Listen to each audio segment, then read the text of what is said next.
Hi everyone, my name's Jenny Fewster. I'm the Director of the Humanities, Arts, Social Sciences and Indigenous Research Data Commons at the ARDC. Welcome, and I say Nina Mani.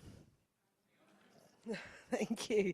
Today I want to briefly introduce the ARDC and the HASS and Indigenous RDC, but more importantly, I'm going to talk about how research infrastructure can support Indigenous data governance, and I'm under instructions to do this as quickly as I possibly can. So buckle in, guys. Okay, the ARDC is Australia's leading research data infrastructure facility, and we're enabled by the Australian Government's National Collaborative Research Infrastructure Strategy.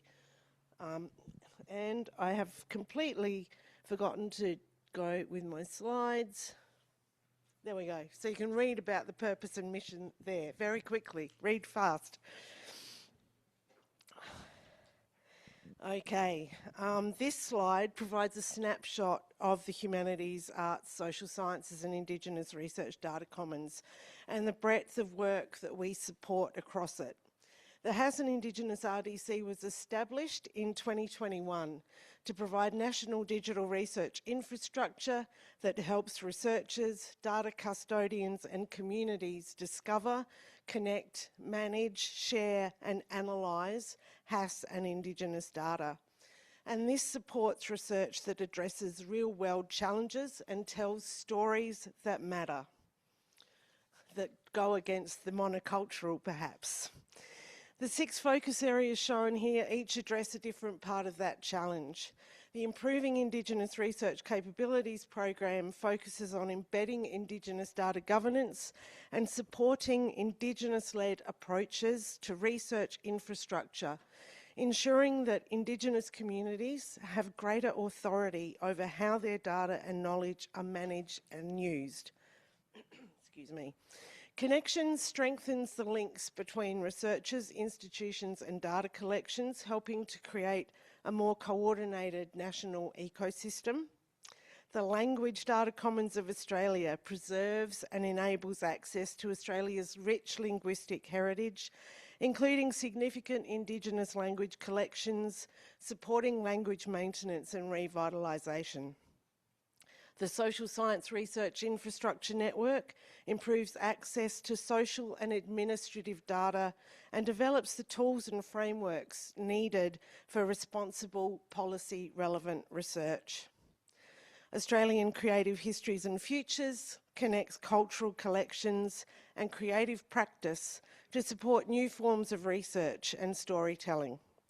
And the Australian Internet Observatory provides infrastructure to study digital platforms and online behaviour, helping researchers understand the social impacts of our increasingly digital world. What ties these activities together is that they're not simply about building technology.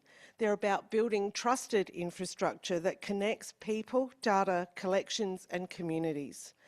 For Indigenous activities in particular, that means thinking carefully about governance, partnerships, capability building, and ensuring that infrastructure supports community priorities and delivers community benefit. Indigenous data governance isn't confined to a single box on this slide. While IIRC provides dedicated leadership, Indigenous data and Indigenous perspectives intersect with all of these activities, reflecting our view that Indigenous data governance is indeed a whole of ARDC activity. Moving right along. Sorry, Gavin, I'm going as fast as I can. Okay, as such, a key point I'd like to highlight today is that the Indigenous data governance isn't the responsibility of a single project or even a single research data commons. It is a whole of ARDC and indeed a whole of sector responsibility. Indigenous data intersects with every research area, from health and environment to cultural collections, languages, social sciences, through to biodiversity and so on. And this means that Indigenous data governance needs to be considered across all domains. At ARDC, we think about this about 3 connected areas. First is data. where we work to support Indigenous data governance and encourage the complementary application of both fair and care principles. Second is infrastructure, ensuring that the platforms and services we build can support appropriate governance and stewardship. And finally, there's capability. Building trusted infrastructure isn't just about technology, it's about investing in training, community partnerships, and growing an Indigenous workforce that can help shape the future of research data. For me, this is what good research infrastructure looks like.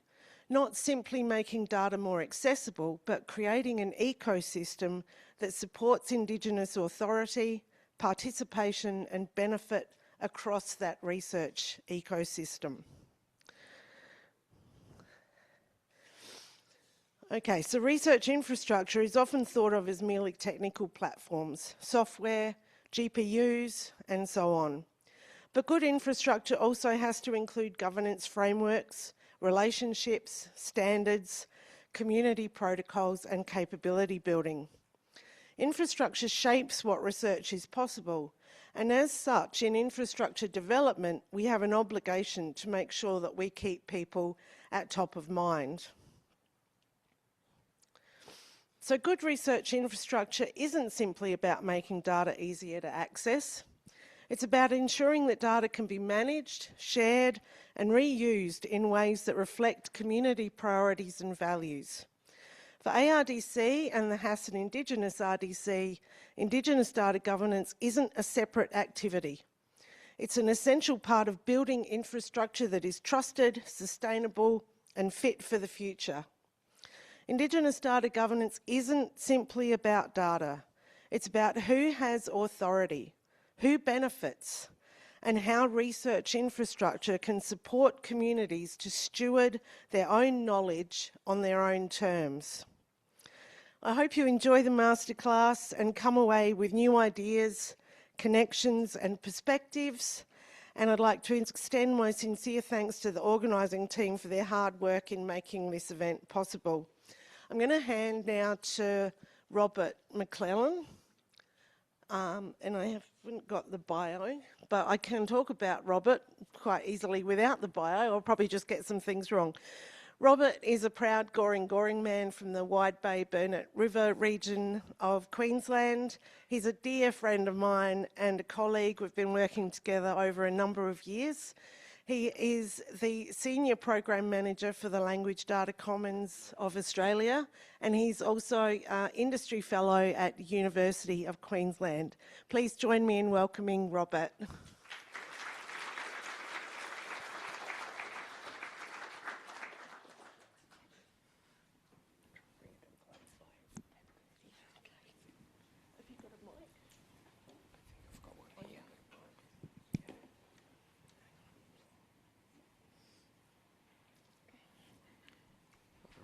Well,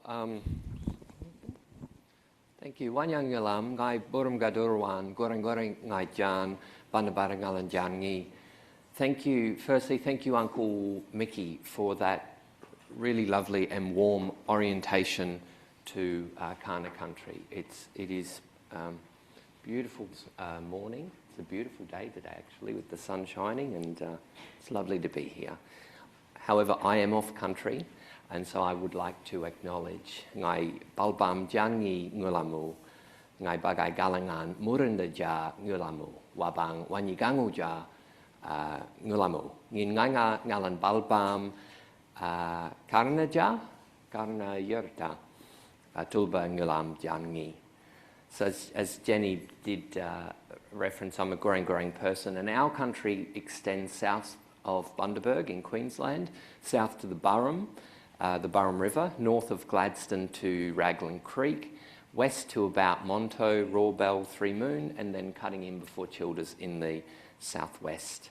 I'm also as Jenny mentioned, the Program Manager for the Language Data Commons of Australia, which is a national digital research infrastructure project led by Professor Michael Hoare at the University of Queensland. Let me also too recognise our colleagues from the Improving Indigenous Research Capabilities project, led by Melbourne Laureate Professor Marcia Langton at the University of Melbourne, and also I would like to recognise our colleagues working to support the HASS and Indigenous Research Data Commons, led by Jenny Fewster at the ARDC. Effective governance of data is critical to the self-determination of individuals, families and communities, and other collectives about whom data is amassed. This is particularly crucial for data that are gathered without the informed consent and active participation of those from whom that data has been extracted. The centrality of the statement, "Nothing about us without us," is clear. It's also pertinent in the management of historical Indigenous, cultural and social data as well as in the contemporary decision-making regarding its stewardship. It emphasises an imperative that Indigenous peoples be fully engaged in all aspects of decision-making concerning their data, thereby upholding their rights to autonomy and self-determination in the governance of Indigenous data.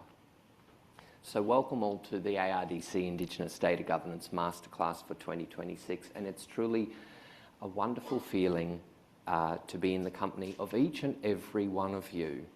Thank you all for giving up your time to be here, and let me also acknowledge those joining us online. I know the online experience is never quite the same as being here in person, but nevertheless, thank you for your commitment. So I should get my slides together. I'm just going to roll through. Also too, what is most exciting about this event, I think, is the diversity that's among our audience. Each and every one of you brings something unique and special to this forum.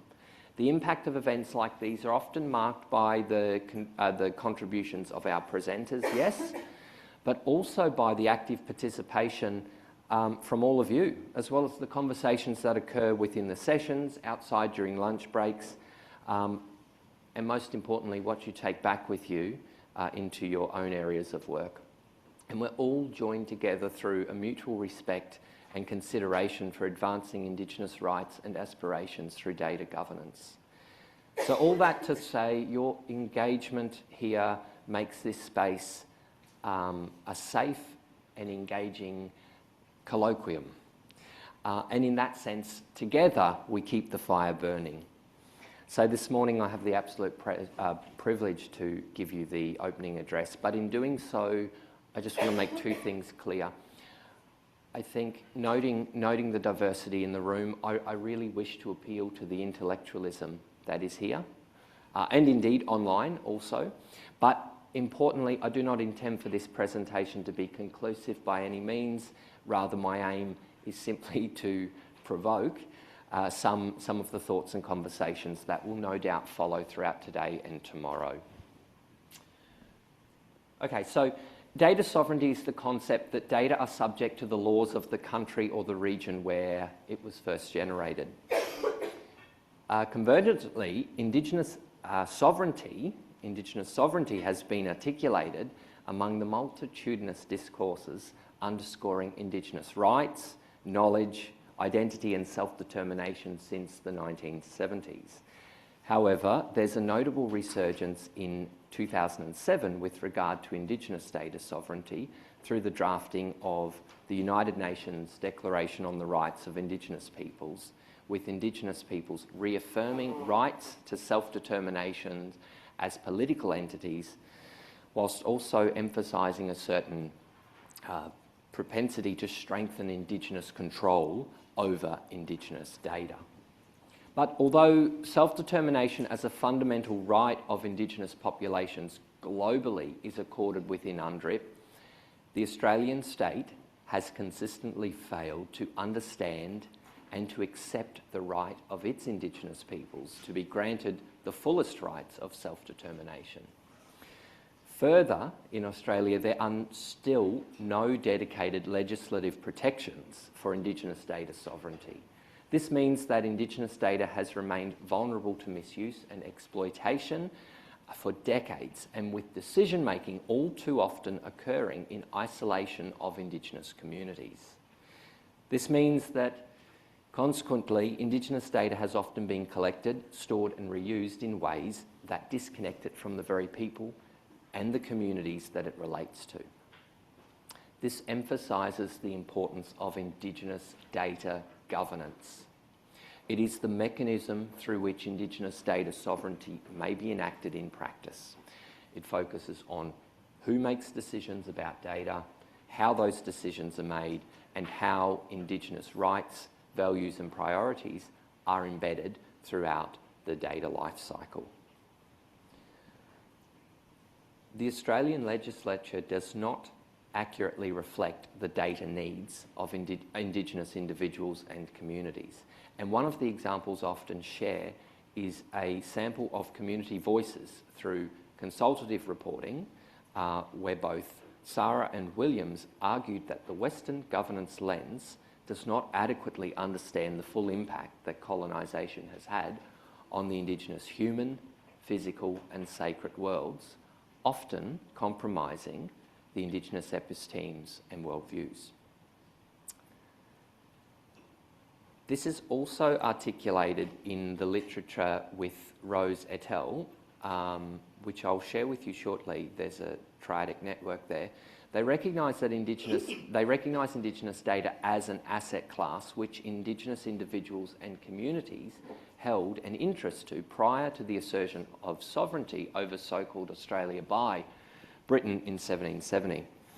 Only now, however, is there a gradual realisation that Indigenous individuals and communities maintain inherent interests in data by virtue of their distinct identity. Beyond the Australian context, Indigenous governance systems are further developed in other regions globally, particularly in the United States, where the reclamation of self-rule and self-determination has prominently shaped Indigenous governance over the past 50 years. The term rebuilding native nations encompasses much of the scholarship, and I'll acknowledge Miriam Jorgensen from the University of Arizona for a lot of that work. This work includes a series of case studies illustrating how native nations across the American continent assert their rights to self-determination through varied governance instruments and structures, ranging from theocracies and chiefdoms to tripartite systems even, resembling some Western governance models.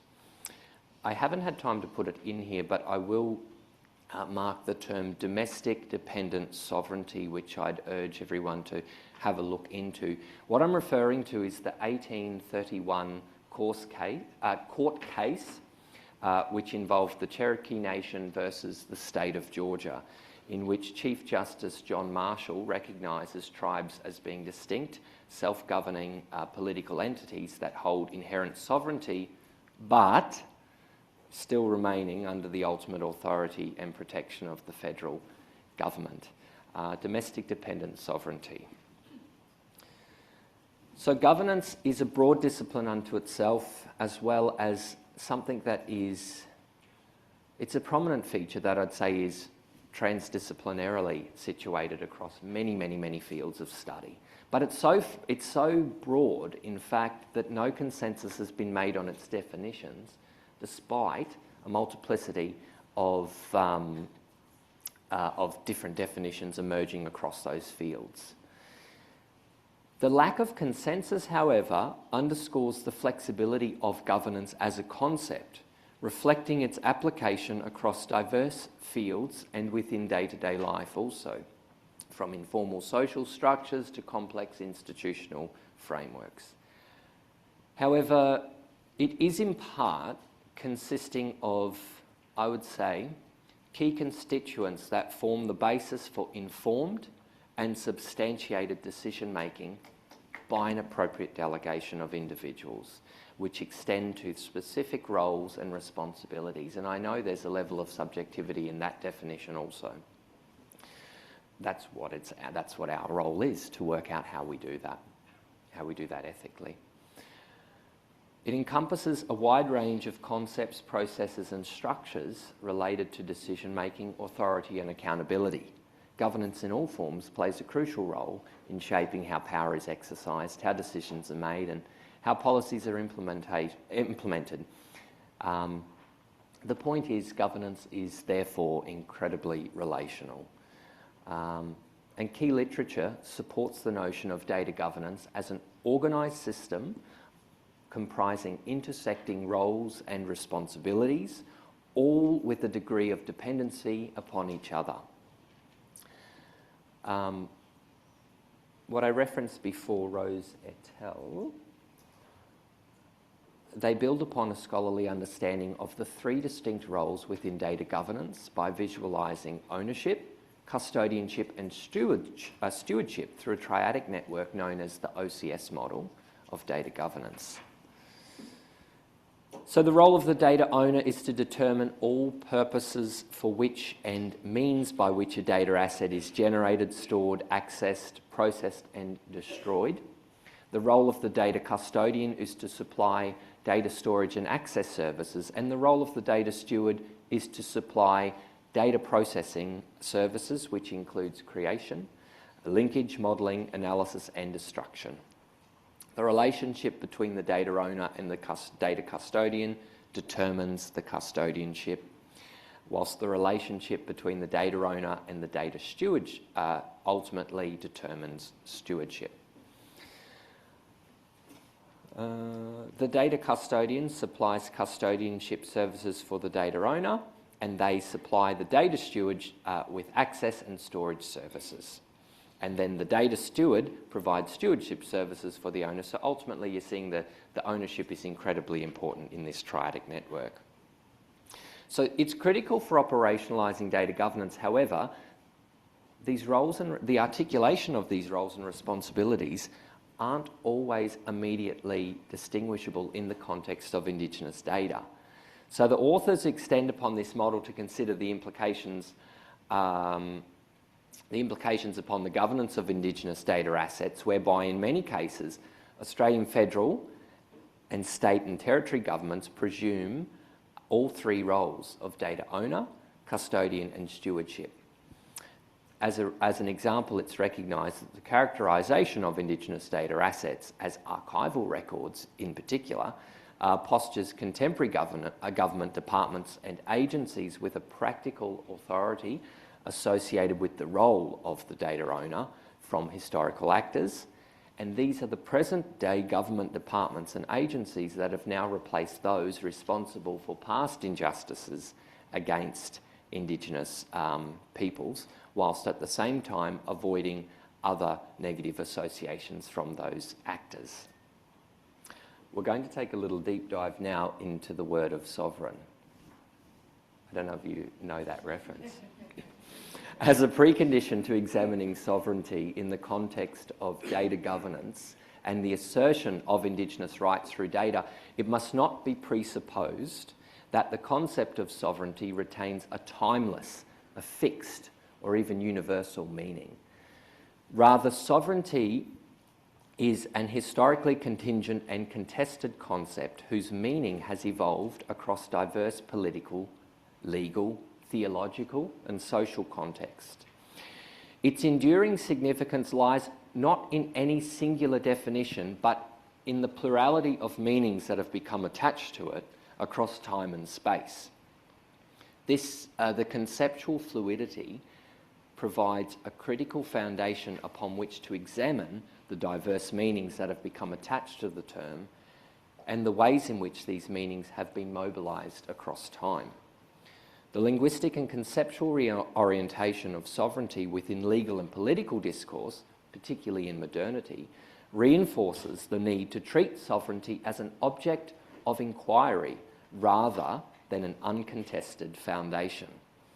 Consequently, this analysis is concerned not merely with what sovereignty means, but with how and why its meaning has varied across historical contexts, and how these variations have shaped institutional arrangements, political authority, systems of governance,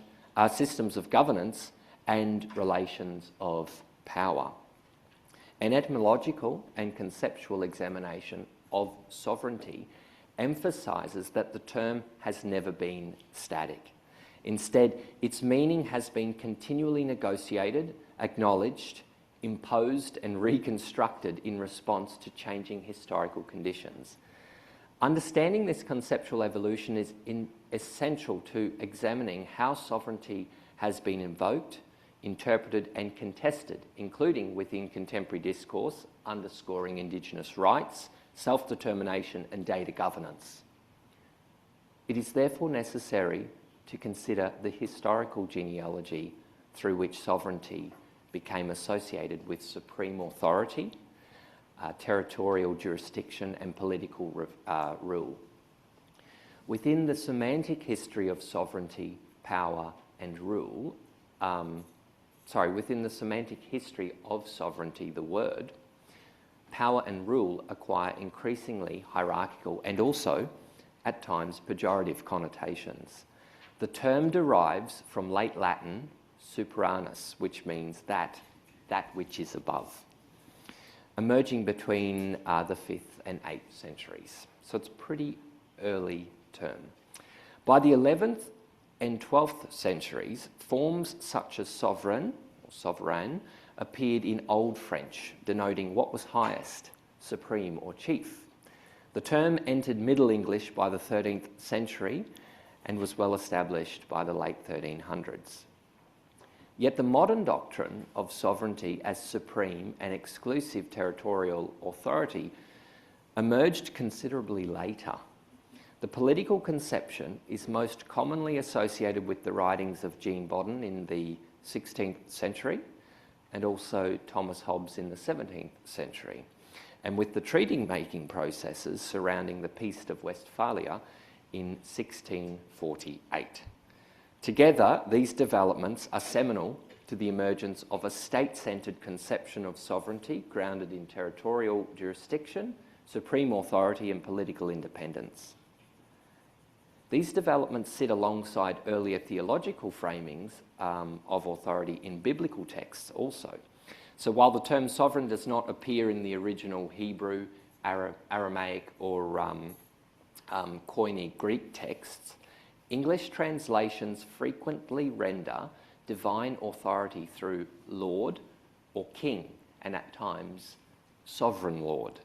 In these contexts, authority is generally articulated in relational and covenantal terms, rather than as abstract, centralised supremacy. So read diachronically, this genealogy highlights sovereignty not as a stable foundation, but as a contingent and shifting vocabulary of authority that has been progressively abstracted into the language of exclusive rule.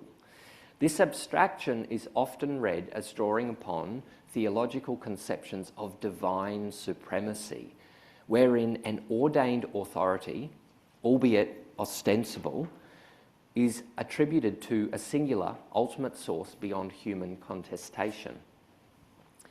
In its political rearticulation, however, this context is transformed into a doctrine of human rule over human, for which no intrinsic justification is self-evident outside its own institutional and historical formation. It is this discontinuity between theological models of absolute authority and their secular political deployment that renders sovereignty both functional yet contested, particularly where it has been embedded within colonial legal formations and doctrines of territorial sovereignty. This tension becomes particularly visible in Indigenous contexts, where authority is often understood through relationality, responsibilities and continuity with country and place, rather than through claims of exclusive territorial sovereignty. Yet while the language of sovereignty retains significant political resonance, it is also conceptually and legally fraught in contemporary Indigenous contexts. In Australia, Indigenous sovereignty is not formally recognised within the state legal frameworks and therefore lacks enforceable standing. This creates a fundamental tension. Indigenous communities may assert sovereignty over data, but without institutional mechanisms to uphold these claims, the practical exercise of authority over data remains constrained. The concept of sovereignty, traditionally associated with supreme authority, independence and self-governance within the defined territorial boundaries, has been a foundation of international law and political theory. In the Westphalian model of nation-states, sovereignty encompasses a territorial integrity, legal authority and non-intervention principles. However, applying this concept to Indigenous context, particularly when addressing Indigenous data, presents significant theoretical and practical challenges. The transposition of traditional sovereignty concepts to data governance encounters several challenges, both epistemologically and ontologically. The digital nature of data transcends geographical boundaries, complicating jurisdictional delineation. Further, the frequent traversal of data across multiple legal jurisdictions problematises the assertion of exclusive sovereign control. This complexity is particularly acute for Indigenous peoples whose existence within nation states that claim overarching sovereignty creates structural constraints on the assertion of data rights. In Australia, data are held by government-authorised custodians under Australian law, granting substantial rights to control to state institutions and departments as statutory bodies. Moreover, there is no explicit recognition of Indigenous people, Indigenous data or Indigenous data rights currently within the Data Availability and Transparency Act of 2022. Beyond these structural constraints, sovereignty also carries a complex and contested historical legacy in Indigenous contexts. Emerging from European political thought, it was instrumentalised through colonial expansion to justify the dispossession of Indigenous lands and governance systems.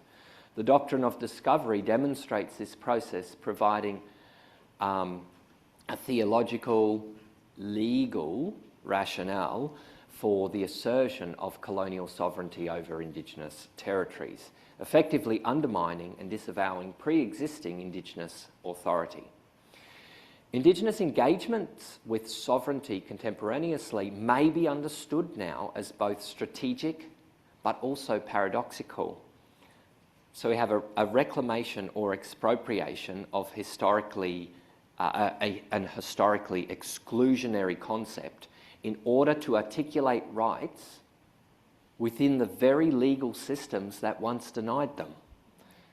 However, critics also argue that sovereignty may not align with Indigenous worldviews that prioritise relationality, accountability, stewardship and collective responsibility over hierarchical and territorial authority. And this point gives pause for reflection. I'm reminded of the words of Audre Lorde, who's an African-American writer, professor, philosopher, who said, "Survival is not an academic skill. It is learning how to stand alone, unpopular and sometimes reviled, and how to make common cause with those others identified as outside the structures in order to define and seek a world in which we can all flourish. It is learning how to take our differences and make them strengths, for the master's tools will never dismantle the master's house.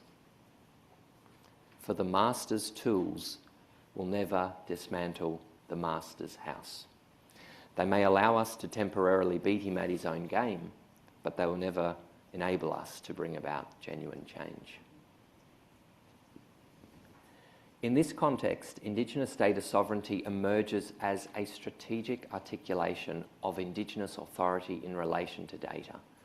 It provides a political and ethical vocabulary through which Indigenous people can assert rights, responsibilities and interests in data concerning their communities, notwithstanding the constraints imposed by state legal frameworks.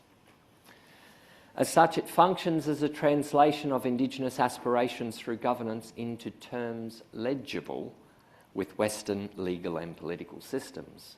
though not always fully aligned with Indigenous epistemologies or relational ontologies. And I think the key word of this presentation is relationality. Thus, Indigenous data governance offers a complementary and more operational framing. Rather than foregrounding abstract claims to supreme authority, it centres the practical management, control and use of data. This approach is sufficiently flexible to accommodate diverse Indigenous knowledge systems while enabling engagement with existing legal institutional frameworks, because ultimately that is what we're up against. It aligns with principles of stewardship, responsibility and collective decision-making and facilitates collaboration with governments, researchers and cultural institutions while platforming Indigenous control and cultural integrity. The distinction, however, is not merely semantic. Sovereignty tends to presuppose a binary relationship with the state, either recognised or denied, whereas governance is relational, it's iterative, and it's adaptable.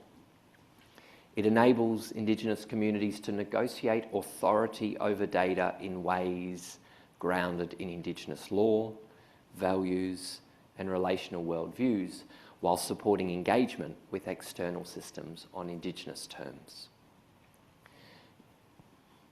At this point, I wish to invoke the learnings from Professor Mary Graham, a Kumba person and definitely one of our most revered critical theorists. It is through the explication of the relationalist ethos that Brigg and Graham disconcert dominant Western ways of thinking.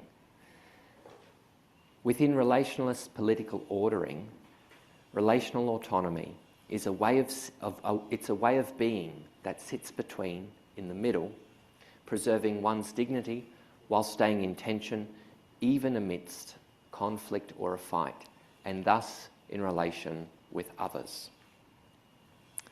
The cultivation of survivalist tendencies and evolutionary political design over long periods of time have enabled Aboriginal civilisations to develop relationalist systems which support political stability and security. However, the effects of frontier violence and destruction, illegal expropriation of Indigenous lands, displacement of Indigenous peoples, and the imposition of European-derived political authority are inestimable. It is circumstances like these which leave individuals struggling to consider how to restore and enact Aboriginal relational values and commitments when faced with contemporary colonially derived asymmetries. Graham elaborates upon an interplay between relationality and survivalism, which she believes stems from socially produced and reinforced complexes of behaviours and attitudes. This is a particularly relevant vantage point from which we may consider the effectuation of Indigenous lifeways within modernity. More so because Brigg and Graham's argumentation articulates entrenched European social political complexes of hierarchy and violence as relics of survivalism, which are now institutionalised in the notion of sovereignty as supreme authority over a given territory and polity. This is juxtaposed with Aboriginal political ordering, where the authors argue the tensions and difficulties of human coexistence are managed relationally rather than through the imposition of a sovereign. Thus introduces the Aboriginal socio-political philosophy of autonomous regard. Graham's foundational underpinning that we become individual in the group establishes a millennial strength of Aboriginal peoples, our capacity to negotiate through tension and conflict to an outcome, however iterative and demanding of future negotiations down the track and depending on the circumstances. Within Aboriginal political ordering, relationalism is argued to be a more powerful, a more appropriate and useful concept than notions of sovereignty, as well as the exclusivity typically engendered by common European-derived political thought and practice. Two entirely different worlds, blackfella, whitefella, predicate the complexes that many Indigenous individuals and communities traverse continually. Not necessarily by choice, but by the incessant conditions of settler colonialism, which now force engagement with European-derived political terminologies. Indigenous people, as the original owners and runners of country on the Australian continent, embody an enduring and inviolable sovereignty that faces the de facto power of settler sovereignty. The notion of settler sovereignty existing de facto is not what I wish to context, right? Rather, my interest is to examine the foundational fragilities of this claim through scientific inquiry. And in doing so, evaluating the legitimacy of settler sovereignty alongside concepts grounded in Aboriginal political ordering, which are intrinsically connected to country and place. We know this. For instance, Brigham Graham observed, and I love this part, the newcomer might say, I come from a place where the word is sovereign, but the Indigenous person might respond, that is not a place, it is a story. Stories without places will pass, like your time will pass. That resonates with me, particularly with law embedded in country. Our law doesn't change. We belong to this place. So from this view, two forms of sovereignty coexist. However, autonomous regard and its equivalence to relationality, autonomy and proportionality in what the authors describe as a thoroughgoing relationalism transcends the categorical exclusivity by which European-derived sovereignty usually connotes. Autonomous regard is a vehicle for pursuing this conceptual and practical work, and thus for developing forms of political ordering, belonging and governance that are both bound with and appropriate to the Australian continent, but also of wider relevance. Indigenous data governance does not replace sovereignty, rather it operationalises it. It provides mechanisms through which Indigenous authority can be enacted in practice, even in the absence of formal legal recognition. And I think that is the elephant in the room. While Indigenous data sovereignty remains a vital political and ethical claim, data governance provides the institutional and procedural means through which that claim can be exercised in practice. The framework for the governance of Indigenous data exemplifies practices such as data linkage in health contexts, for example, linking Aboriginal community-controlled health service data with Medicare data sets, and also to the reconfiguration of metadata systems within GLAM institutions to better reflect Indigenous knowledge structures, just to name a few. And we will unpack that within our framework workshops. And I really am looking forward to seeing some of your own story, particularly during those workshops, and seeing how that fits into the framework. Or how the framework can support the work, the valuable work that you're already doing. So through mechanisms like these, Indigenous data governance enables Indigenous data futures to be actively shaped, managed and sustained in ways that reflect Indigenous laws, values and aspirations. Galang Angin.